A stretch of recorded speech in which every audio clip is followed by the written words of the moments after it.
Bueno, mi nombre es Adriano Mejía y me puedo definir como un apasionado por la cocina, nacido en Quito, Ecuador.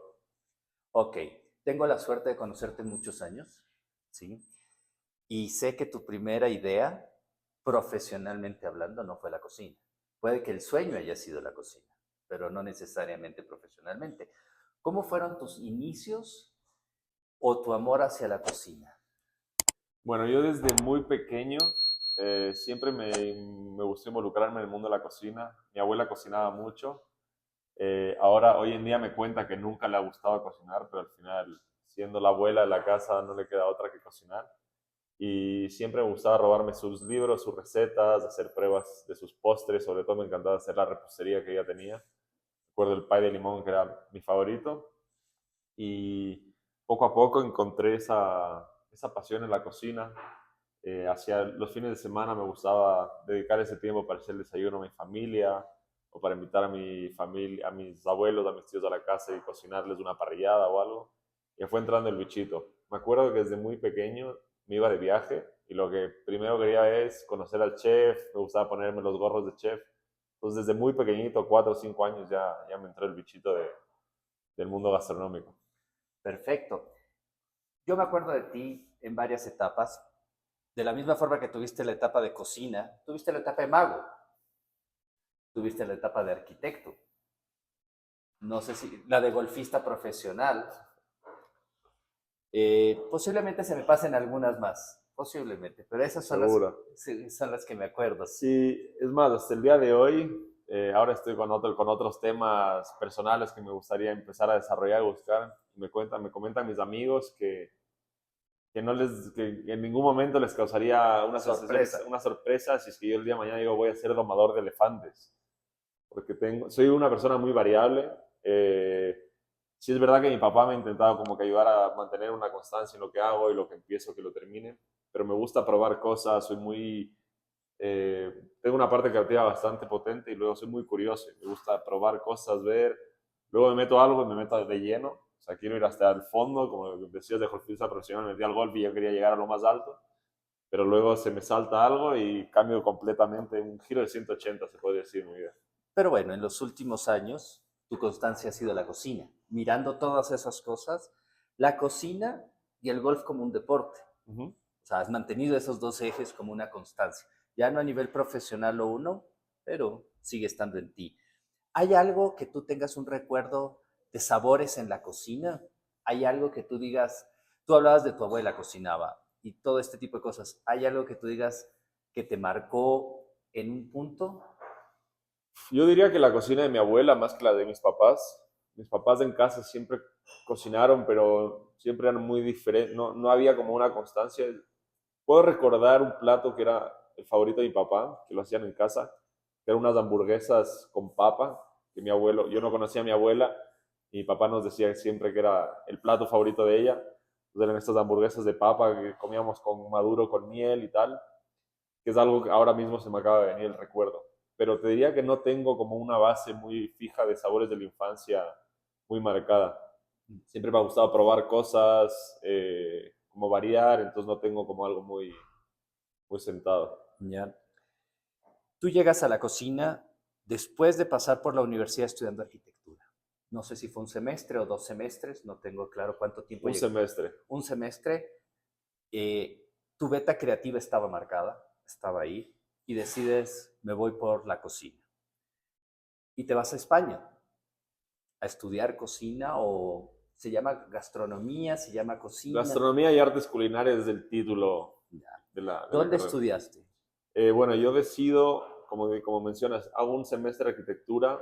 Me gustaba mucho y era bueno, pero no era lo que me llenaba finalmente y decido enfrentarme a mis papás y decirles que quería cambiar. Con todo el apoyo ellos me dieron la libertad de hacer lo que yo quisiera, siempre y cuando terminase el semestre de arquitectura.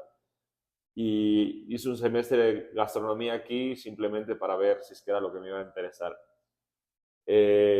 Una vez de eso, empiezo a buscar universidades y termino en San Sebastián, España, en el País Vasco. Para mí España era toros, paella y flamenco. Y llego a San Sebastián, al País Vasco, y es una cultura completamente distinta. Bueno, se puede decir que es la meca gastronómica del mundo, es una ciudad conocida básicamente por su gastronomía. Y yo sin darme cuenta llego a este lugar que para mí me cambió la vida, básicamente. ¿Cuánto tiempo estuviste?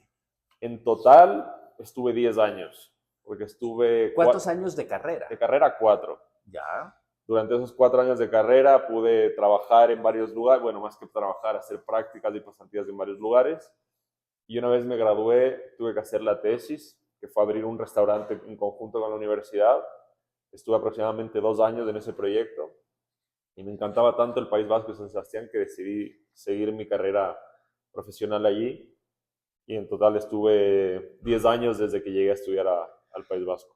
En tus prácticas profesionales, ¿qué restaurantes estuviste? ¿Qué viste?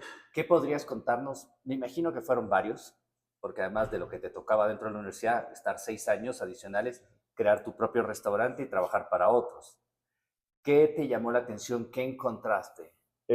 Bueno, los primeros años sí era muy básico. Al final me iba a un sitio, era ponte a pelar papas, picar cebolla todo el día, limpiar calamares, trabajo bastante normal de un practicante. Y ningún sitio me marcó mucho, más que nada me dieron como esa práctica, esa facilidad de aprender rápido, de moverme rápido en la cocina, de ver lo que hacían los demás sin uno poder tocar nada. Pero el primer lugar que me marcó realmente ya no existe. Cerró 6 meses después de que yo dejase las prácticas, que era Faviken en Suecia, en un pueblo remoto en el norte de Suecia. Estuve en verano, teníamos 24 horas de sol al día, o sea, estaba bastante al norte. Y era una cocina muy nórdica, muy de producto de ellos. Tuve la suerte de estar en verano, que es donde se producían todos los fermentos y todas las conservas para todo el invierno. Entonces aprendí muchísimo. Tuve 4 o 5 meses ahí y hice muchos amigos en ese lugar. Luego he pasado por todo tipo de cocinas, cocinas de menú del día. Al final yo, durante la universidad, siempre intenté trabajar los fines de semana o en vacaciones, Semana Santa, irme a trabajar para, para conocer un poco más. Estuve en muchas cocinas de batalla y luego empecé a ver un poco la alta cocina, restaurantes con estrella Michelin. Cuando dejé el restaurante que abrí con la universidad, me fui con un amigo que hoy en día tiene una estrella Michelin y 2 soles Repsol. Yo participé dentro de ese proceso y mis últimos restaurantes fueron un 2 de estrellas Michelin en San Sebastián y un restaurante que tiene 2 soles Repsol también, que es una locura. O sea, llegamos a dar 150 200 personas por servicio con unos estándares bastante altos y eso me marcó mucho la manera en la que trabajar. Perfecto. 10 años en Europa, 10 años en España, y fueron en España la mayoría, a excepción de ese Fabiken en Finlandia, Efectivamente. creería, ¿no es cierto? Fue en el país, básicamente los 10 años en el País Vasco, a Sí. excepción de un par de meses. ¿Qué significa ser ecuatoriano en el extranjero?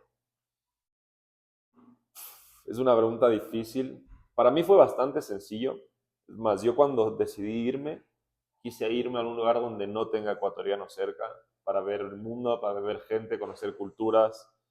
Tenía muchos amigos que se iban fuera, pero al final seguían estando en el grupo de los ecuatorianos o en el grupo de los latinos. Y solo cambia realmente dónde vives y lo que tienes alrededor, pero no tu base o tu núcleo social. Yo me fui con la idea de cambiar drásticamente y tuve mucha gente asiática, europea, de Estados Unidos, bueno, muchas culturas diferentes en un mismo sitio. Y al final, como todos estamos en la misma situación, empiezas a conocer gente, ¿verdad? Y a hacer un grupo de amigos cercanos.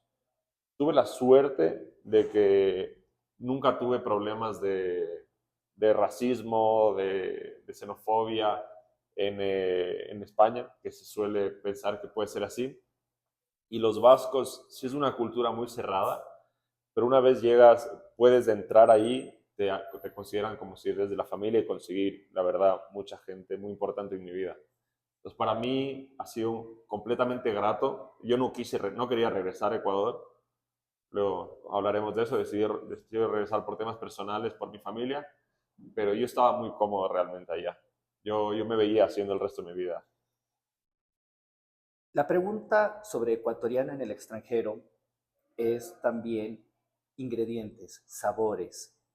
Yo creo que nuestros paladares se forman en el hogar y luego salimos al mundo y vamos comparando.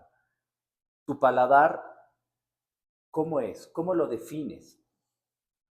Pregunta complicada también. ¿Qué te puedo decir?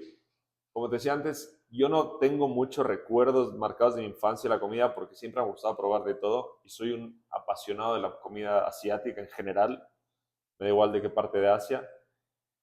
Diría que mi paladar me gusta explorar, me gusta que me exploten cosas diferentes, cosas nuevas, sabores potentes, sutiles, que sea una montaña rusa de sabores y en poder en una comida poder tener una gran amplitud de sabores y experimentar. Yo diría que me considero como un experimentador.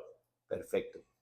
Ahora, la gente tiene un plato preferido para consumir y un plato preferido para cocinar.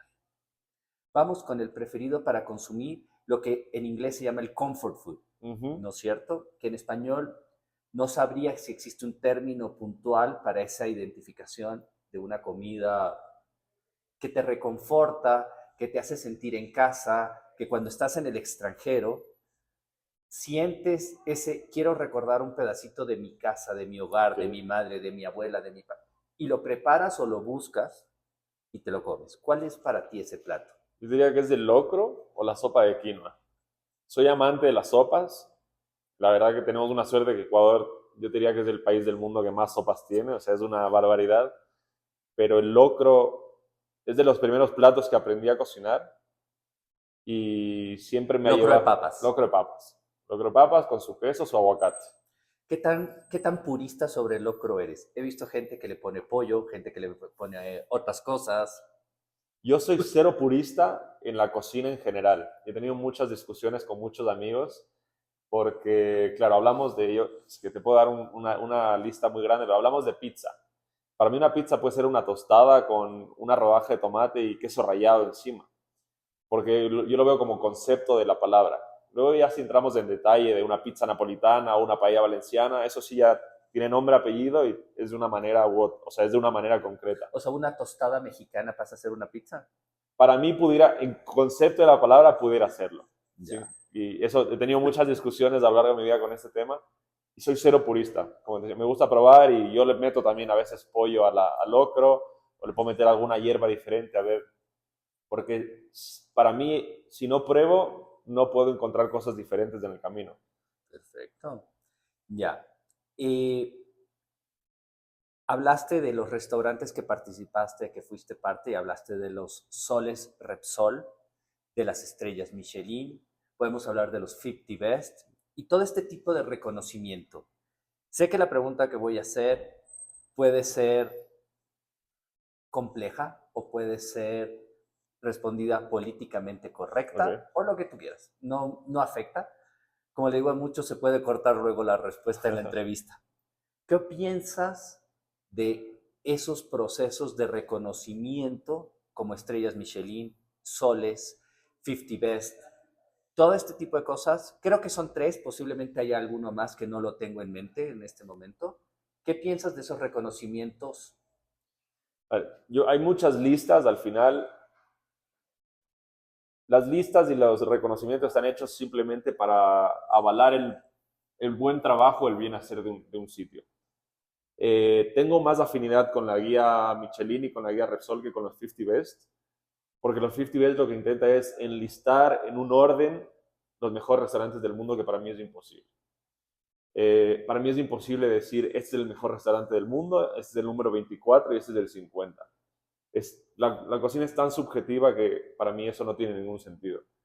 La guía Michelin o los Sol de Repsol, por el otro lado, tampoco estoy 100% a favor de esto, pero sí te dan como un nivel, ¿no? Te dice, este lugar es excepcional, este lugar es bueno, este lugar es correcto. De todas maneras, no siempre está completamente, ¿cómo te quiero decir? No es la realidad lo que te puede dar el Sol Repsol o la estrella Michelin, porque como en todo lado nos equivocamos, en un día te puede ir mejor, un día te puede ir peor, y realmente no, para mí no tienen sentido. Sí es verdad que a los sitios que he ido a comer me ha ido bastante bien que tienen estos reconocimientos, pero yo no los deslistaría nunca. Con los 50 Best no tengo. ¿Cómo ves tú? ¿Cuánto llevas en Ecuador desde tu regreso a establecerte en Ecuador nuevamente? ¿Cuántos tiempo estás aquí ya? Unos 8 o 9 meses. 9 9 meses. meses. Ya. Sí habías venido en vacaciones, diferentes cosas, pero digamos que llevas 9 meses. ¿Cómo ves la gastronomía en el Ecuador? Para mí ha sido un golpe fuerte, porque yo el recuerdo que tengo de la gastronomía en Ecuador de antes de irme es muy bueno, pero realmente una vez habiendo venido acá, tengo, tengo sensaciones encontradas, porque vengo de un background de estar 10 años en el País Vasco, en San Sebastián, donde la calidad es una absoluta locura. Ahí, España creo que es de los sitios que más bares y restaurantes tienen per cápita en el mundo. San Sebastián fue el lugar donde más estrellas Michelin había por kilómetro cuadrado y per cápita en su día.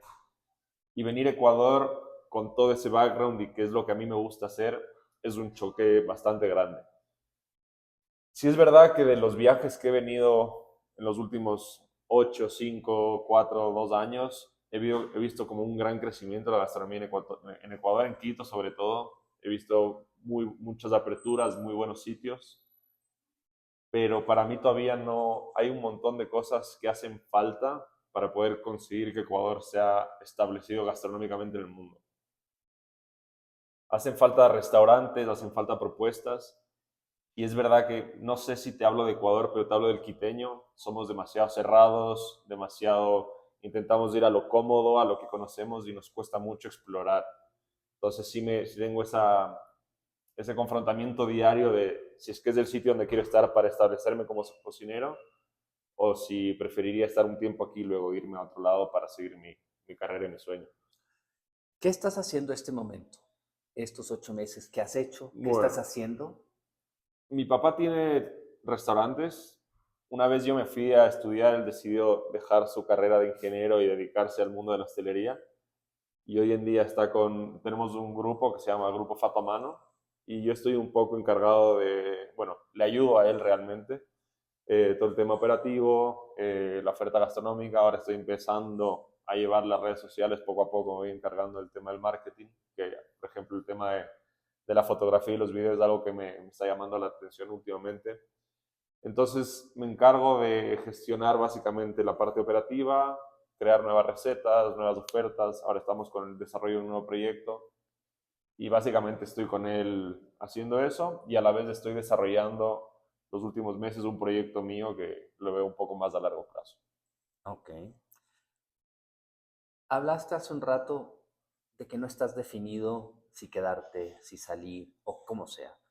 Hablar de en dónde te ves en 5 años o en 10 años, no. No tengo una respuesta. Perfecto. Ahora, no tu proyecto, sino como comensal, Ujú. conocedor, ¿cómo es un restaurante ideal para ti?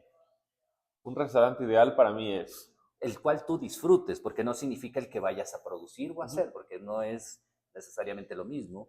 Diría que tengo dos y me voy a los dos extremos. O una choza de barrio con mesa de plástico y silla de plástico donde simplemente me pongan una comida espectacular sin pretensiones. O un omakase donde tenga una barra, la cocina abierta, viéndole al chef, a los cocineros, al equipo, donde me sirvan directamente y vea yo lo que están haciendo, porque para mí es una experiencia que engloba todo. ¿Sabores asiáticos Seguramente sí. en los dos puntos? No. ¿Qué opinas de la comida costeña? La comida manabita me está cada vez enamorando más. Yo no conocí, realmente yo tengo el problema de que nunca conocí Ecuador y ahora estoy intentando descubrirlo poco a poco. Tengo la desventaja de haber conocido más otras partes del mundo que mi propio país, mi propio territorio. Y es verdad que también hay un boom de la cocina manaba ahora, pero estoy intentando conocer cada vez más cosas. La cocina costeña me parece increíble. En Ecuador, sobre todo, está espectacular. Eh, Quisiera saber, este momento, tus proyectos, el trabajar en parte de un grupo de restaurantes, Ujú. así sea familiar, pero la seriedad y la responsabilidad está ahí. ¿Qué sientes tener eso? ¿Qué sientes estar en esa responsabilidad, ese nivel? Lo has dicho las tres frases. Extraño cocinar, aquí no cocino tanto. Es verdad que decidí tomarme también un tiempo de la cocina porque tuve una experiencia hace 2 años, sí, unos 2 años, tuve un burnout terrible. Estaba en un 2 estrellas Michelin, hacíamos 17, 18 horas al día y yo estaba como su chef y realmente fue quemador mentalmente, físicamente también. Entonces decidí tomarme como un paso atrás, verlo desde una manera amplia. Tengo la suerte de que mi papá tiene este grupo de restaurantes de aquí, entonces no tuve que, yo regresé justamente por esto, pero no tuve que venir a meterme una cocina aquí, que una cocina aquí también es muy distinta a una cocina en San Sebastián, en Europa. Eh, Tengo ganas de volver a cocinar, pero no tengo ganas todavía de estar metido en un restaurante todo el día. Sé que ese momento llegará, tengo mi restaurante ideal para cocinar pensado, tengo mis proyectos, pero no estoy en el momento. Todavía quiero vivir de otra manera la vida antes de volver a meterme a los fogones.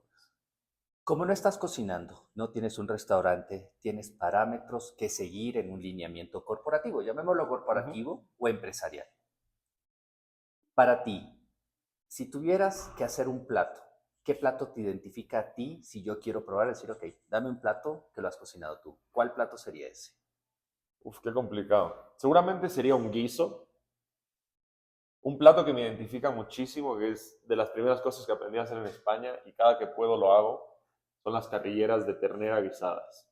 Aquí es muy complicado conseguirlas, no sé por qué, no sé qué hacen con las carrilleras de aquí o con la cabeza entera de las vacas, pero es un plato que predomina el tiempo, pero el ingrediente más importante es el tiempo. Un buen guiso no es rápido, se necesita mantener la calma, cocinar con calma, y para mí eso es los guisos y las cacerolas son los platos que más pueden representar a un cocinero, porque es saber utilizar ese tiempo a su favor. Perfecto. Voy a ponerte un plato diferente. Si invitas a una amiga y quieres a esa amiga conquistar o ¿Ok? demostrar, ¿qué plato le darías? Uf, Sé que hay que conocer más a la amiga, las alergias, los sabores, todo eso, pero ¿qué puede ser? estamos en el mundo ideal que come todo. Sería aquí un arroz y un arroz en paella, un arroz fino, seco y de postre una tarta de queso, que hoy en día es una de mis especialidades y que está cogiendo una moda terrible en Ecuador. Pero un arroz para mí es la perfección porque no puede ni quedarse corto ni pasarse cocción. Necesitas del agua justa para esa cocción y aprender a controlar mucho el fuego. Muchos chicos en un momento dado quisieron estudiar gastronomía. Ujú. Yo sentí que era un boom en un momento dado. Puedo estar equivocado y es una percepción. Si alguien entra a estudiar gastronomía hoy en día, ¿qué consejo le darías? Yo antes de que entre a estudiar, le recomendaría que se meta a una cocina de prueba un par de semanas o un mes, porque va a ver realmente cómo es el mundo ahí dentro. A todos nos puede, como tú dices, es verdad que hubo un boom cuando todos los chefs se creían rockstars y Anthony Bourdain y bueno, todos estos chefs tatuados que era lo mejor que le había podido pasar a la carrera. Pero una vez entras a una cocina te das cuenta que es un mundo completamente distinto de eso. Es un mundo muy sacrificado, mucho calor, temperaturas extremas, quemaduras, cortes, eh, y dentro puede llegar a ser una guerra. Sí es verdad que están cambiando los tiempos, ahora hay cocinas bastante más tranquilas, cocinas bastante más respetuosas. Yo he tenido la suerte y la desgracia de vivir ambas caras, cocinas muy zen y otras cocinas de antigua escuela francesa que son de tirarte sartenes a la cara. Entonces, antes de entrar a estudiar, le recomendaría que pueda probar cocinas, así sea una, a ver cómo le parece el ambiente, cómo le parece la situación y a ver si es que es de eso realmente lo que le apasiona o le gustaría dedicarse. Cambiando de tema, brincando, ¿tú crees o hablamos de que la cocina española o la cocina de origen o producida en España, no lo voy a llamar comida española, sino de origen y de producción española, creo que lleva 20 años posiblemente teniendo mucho ruido, Uh -huh. estar en el boca a boca? Para mi parecer, antes de eso tal vez estaba la francesa o puedo estar equivocado. ¿Tú crees que se viene una nueva cocina? Sin duda, y creo que es Latinoamérica. No sé si un país en general, o sea, un país en específico o Latinoamérica en general. Es verdad que la cocina francesa siempre ha estado ahí porque ha sido la madre de las cocinas. Y luego es verdad que hay un cocinero o hay una persona que hace este boom. En España fue Ferran Adrià con la cocina molecular, que España se dio a conocer al mundo entero. Es el cocinero que más en más revistas apareció en el mundo. Luego Gastón Acuri hizo algo parecido con Perú, sin llegar a ser tan drástico. Pero yo creo que en general Latinoamérica está teniendo bastante fuerza como continente y van a salir cosas bastante interesantes de aquí. La cocina asiática siempre ha sido muy interesante para todo el mundo, pero no ha habido un boom. Yo creo que en Latinoamérica sí vendrá. Latinoamérica, un boom. Hay gente que considera que se debe cocinar con kilómetro cero, lo que se llama un kilómetro cero, o ciertos productos de un entorno controlado y un entorno, y hacer una trazabilidad de los ingredientes y de los productos. ¿Qué piensas de eso? Tengo mis dos puntos de vista también. Yo en muy pocas ocasiones me voy a casar con un punto de vista. Entiendo, por ejemplo, con un chef que trabajé, 2 estrellas Michelin, él me decía que a él le da igual de dónde venga el producto, porque quería utilizar el mejor producto del mundo. Estábamos en San Sebastián, traíamos producto de Japón, traíamos producto de la India, traíamos producto de los países nórdicos, siempre buscando la excelencia, la máxima calidad. Que para un concepto como ese me parece completamente coherente y correcto. Luego, si hay alguien que quiera hacer cocina tradicional quiteña, lo que más sentido tiene es trabajar con producto de Quito, de la Sierra Ecuatoriana, lo que más cercano esté a uno. No podría darte una respuesta real, pero yo no estoy casado con el kilómetro cero. Sí es verdad que hay muchas veces que con verduras, por ejemplo, prefiero trabajar con cosas cercanas, ver qué están cultivando, ir a las fincas, hablar con los agricultores, ver qué está sucediendo. Pero en otros casos, si yo quisiera usar aquí caviar, no me queda otra que traerlo de fuera, porque aquí no voy a conseguirlo. Entonces yo creo que también depende de qué estilo de cocina quieras hacer y la responsabilidad económica, social y medioambiental que como persona quieras hacerla, pero no creo que haya una regla para todo el mundo. Estamos en un restaurante italiano, en el cual se elaboran pizzas, pastas y otros platos. ¿Cuál es el tuyo favorito? Del restaurante, Sí, del restaurante Fato a Mano, que es en el que estamos. hoy en día diría que es la pasta carbonara. Creo que es un plato muy simple, pero no sencillo de ejecutar. Y esas son las cosas que más me interesan a mí. Esas cosas que tienen 2, 3, 4 ingredientes, pero que tienen su técnica y que tienes que hacerla a la perfección, si no cambia la receta completamente. Y creo que es un plato que la gente lo reconoce porque está gustando mucho, es de los más vendidos hoy en día y a mí personalmente me encanta. Como cocinero, como profesional que eres, porque eres un profesional de la cocina, ¿qué es lo más difícil que te ha tocado enfrentar o realizar? Podría ser la administración, el cliente, el menú, el trabajar para alguien. ¿Qué es lo que más difícil te ha tocado? Yo creo que el tema económico, análisis de datos, porque al final nos pasa mucho, yo creo que es un problema del gremio. Somos buenos cocinando, sabemos lo que hacemos, pero llevar un negocio no tenemos ni idea cómo hacerlo porque la mayoría de gente que se dedica a esto no aprende eso, sino luego lo va aprendiendo a la fuerza durante los años. Entonces, todo el tema administrativo yo creo que es lo más complicado para mí, incluso hoy en día.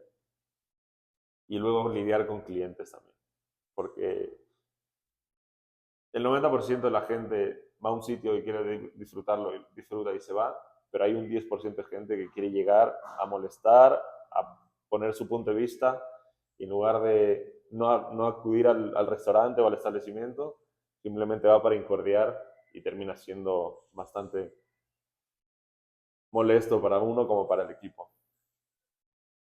Bueno, te agradezco muchísimo tu tiempo, te agradezco la oportunidad de entrevistarte, espero volverlo a hacer nuevamente en unos años Claro que sí. o cuando tengas tu proyecto saliendo, ¿sí? Muchas gracias por tu tiempo y nos vemos pronto. Gracias a ti, Sergio.